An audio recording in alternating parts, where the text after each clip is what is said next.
why Shubman Gill was dropped for this game, and are we going to see a change in the batting order again? Is Rohit likely to open? And what was the mindset behind dropping Shubman Gill?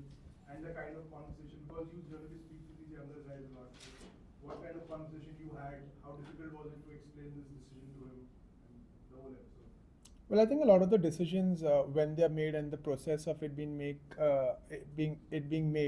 the communication is always there and transparency is there. I think it's pretty obvious that we felt in these conditions, looking at the pitch, having Washi in the bowling attack will give us that variation, especially towards the end once the ball gets old. Post the 50 overs, we felt that was an area that we wanted to get better at. We felt Washi could give us that solidarity with Jaddu, especially the way Travis Head and Alex Carey were getting runs lower down. So we felt having an offie in the ranks will provide us with that. The other question is yes, Rohit will come up in the order, and more likely than not, he will open the innings for us. So I think that was the thought process, and unfortunately for him, just how things panned out, he had to miss out. And sometimes I just feel for a young player in a position like that, a big day, he wants to make his mark. He understands it's the team's requirement, and it's unfortunate, but I wouldn't say that he's been dropped per se. It's just unfortunate that he couldn't find his place in this game. Mr. Sarkar.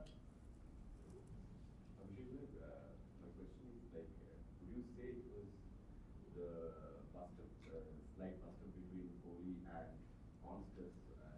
Was it the heat of the moment thing, or was something said that infuriated Kohli? Honestly, I don't know, man. We were having a conversation outside and something else completely. So I'm not aware of what happened, why it happened, and if anything happened. But when you play a game like that, there's always going to be emotions. But I'm pretty sure that it's not as big as it seems. Yes. Yeah. Umesh. Abhishek, in terms of tactics through the day as well, last match, Mone had spoken about not chasing the ball in terms of movement of the field, something at times we saw it today as well. That's something that's spoken, discussed about to try and not change too much based on the shots. Like for example, after the fly slip went out, Conscious never played one, and then it's remained the same till he got out. These things, could you talk about the tactics through the day, how it was from the outside for you or the coaching staff?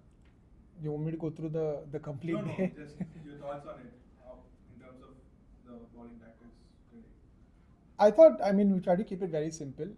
You obviously he batted really well, and then we felt that that is an area that we had to stop. You had fielders in those areas, and often that happens when a player's known to play certain shots. You want to make sure that you have fielders there, and you still bowl to your lengths, your strengths. It's Test match cricket, so you don't necessarily have to change your deliveries. It's just having the fielders in the right place, and you still try to hit top of off more often than not.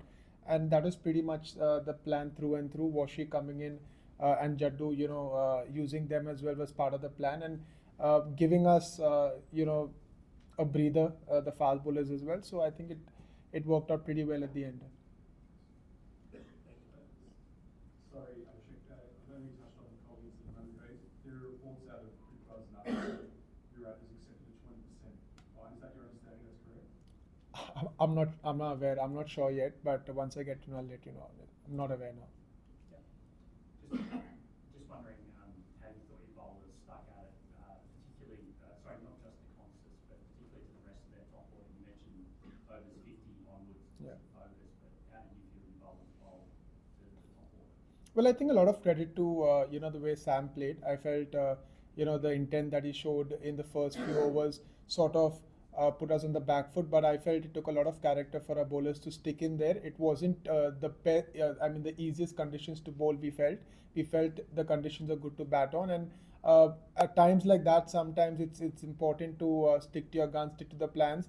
I felt post lunch we came back really strong, bowling those maidens, putting the pressure on the opposition. And I felt at times like that you are taken by surprise when someone plays a knock like that. But I felt we responded really well, and then through the day sort of kept at it.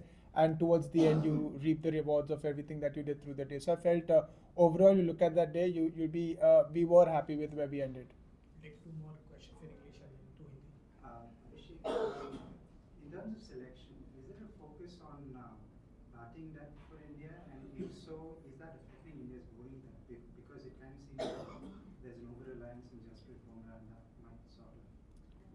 I think, like I explained earlier, the thought process wasn't so much batting. If there was an overemphasis on batting, then we would have had Shubman in the team. We just think of the balance of the team based on the conditions and what's ahead of us. It's not so much which department's working and which department isn't. It's cricket, so there are going to be times where one department does better than the other, and there are times when both departments do well. But the thought process behind selection is making sure we get the right team for the conditions in front of us. Abhishek, I know you're sitting in the opposition, but how sort of exciting was it to watch a teenage Johnny come on and take on the best role in the world? No, I think we saw him, when we played the PM11 game prior to that as well. He got 100 against us then. So, we knew what we were up against. Was like I said, it's always refreshing to see someone come and play good cricket, whether that's in our team or the opposition. So, credit to him. But it's not something that surprised us because we did expect, and we obviously saw a lot of videos and we watched him, practice as well. So we had an understanding that those are his strengths. They may be different from someone else's, but they are his strengths, and it's always pleasing to the eye when it works. Abhishek sir, दो जो top senior batters हैं, आपकी क्या conversations हैं रोहित के runs ना आना और विराट का एक सिमिलर तरीके से आउट होना? बीते दिन रोहित ने कहा कि विराट खुद तलाश लेंगे अपना रास्ता कि क्या करना है और क्या नहीं करना है. आप कैसे देखते हैं? आपकी क्या कॉन्वर्सेशंस है दोनों टॉप बैटर्स के बीच? देखिए, आपने विराट की बात की, आपने जैसे रोहित ने कहा पिछले बार कि अक्सर एक एक्सपीरियंस खिलाड़ी जब उनके हाल ही में विराट ने वैसे तो 100 बनाया उन्होंने पहले टेस्ट मैच में, लेकिन अक्सर आपके डिस्कशंस फोकस के इर्द गिर्द होती है, गेम प्लान के इर्द गिर्द होती है कि उनकी गेम क्या है. देखिए, वीकनेस हर खिलाड़ी के गेम में होती है और कहीं ना कहीं किसी न किसी तरह से आउट होंगे. तो हमेशा सोच ये नहीं होती है, सोच ये होती है कि आप अपनी जोन में कैसे रह सकते हो जहाँ पे आप वो रन बना सकते हो. मैं हमेशा मानता हूँ कि कॉन्फिडेंस की बात होती है और एक शुरुआत की बात होती है. एक बार वो एक खिलाड़ी को शुरुआत मिल जाती है तो उनका गेम अलग दिखता है. तो मेरे ख्याल से विराट और रोहित दोनों ऐसे खिलाड़ी हैं, अगर 25 से 30 बॉल खेल पाते हैं उसके बाद आपको वही विराट वही रोहित नज़र आएंगे जो आपको पहले नज़र आते हैं. लेकिन ये गेम कॉन्फिडेंस का गेम है, तो आप जितना भी प्रैक्टिस करोगे, आप जितने भी बातचीत करोगे, अंत में जब आप मैच में उतरोगे वो 20, 25, 30 बॉल खेलना बहुत ही इंपॉर्टेंट है. और अक्सर जो भी डिस्कशंस होते हैं और जो भी प्रिपरेशन होती है उसके इर्द गिर्द होती है. उनके बल्लेबाजों ने दिखाया है कि जो आप लंबी इनिंग की बात कर रहे हो कि जिसको स्टार्ट मिलता है वो लंबा लेके जा रहा है. हमारे बैटर्स के लिए ये करना कितना मुश्किल है, कितना आसान, क्योंकि स्टार्ट मिले नहीं है ऐसे नहीं है, लेकिन वो जो आगे जाने की बड़ी पार्टनरशिप करने की बात वो हुई नहीं है ज़्यादा. इसके बारे में एज ए कोच आप क्या कहोगे? देखिए, प्रिटी मच सिमिलर है, क्योंकि आपको जब शुरुआत मिल रही है, अगर आप कह रहे हैं कि हमें शुरुआत मिल रही है, तो शुरुआत के बाद वो मोमेंटम रखना और वो चैलेंजेस, देखिए आप जब फॉरेन कंडीशंस में आते हैं और ख़ास करके ऑस्ट्रेलियन सॉइल पे हम सभी जानते हैं कि चैलेंजिंग है. जब पिचेस पे 8 mm 10 mm घास होगा तो कहीं ना कहीं मदद होगी गेंदबाजों को. तो अक्सर जो फोकस और बहुत ही बेसिक चीज़ है बट कंसंट्रेशन लगातार रखना कभी कभी मैंने कहूँगा मुश्किल होती है, लेकिन फ़र्क उसका ही होता है. अगर आप वो एक पैटर्न सा बन जाता है और आप उसे ओवरकम कर पाते हो एज अ बल्लेबाज, तो नज़र बहुत अलग दिखता है. आपने केएल राहुल की इनिंग्स देखे, आपने जड्डू को देखा पिछले मैच में, उन्होंने जिस तरह से बल्लेबाजी की, अंत में आकाशदीप और बुमराह ने की. तो ऐसे नहीं कि कर नहीं सकते, कर रहे हैं, लेकिन मैंने जैसे कहा पहले कि मैं हमेशा मानता हूँ कि इस गेम में you need a bit of rub of the green. वो एजेस, कैचेस ड्रॉप होना, वो गैप में जाना एजेस, कहीं ना कहीं that sort of helps you and changes how things look. तो मेरा हमेशा मानना है कि sometimes you need to wait and sometimes you need to trust the players there, और आपको कभी ना कभी जो आप चाहते हो मिल जाता है. Thank you.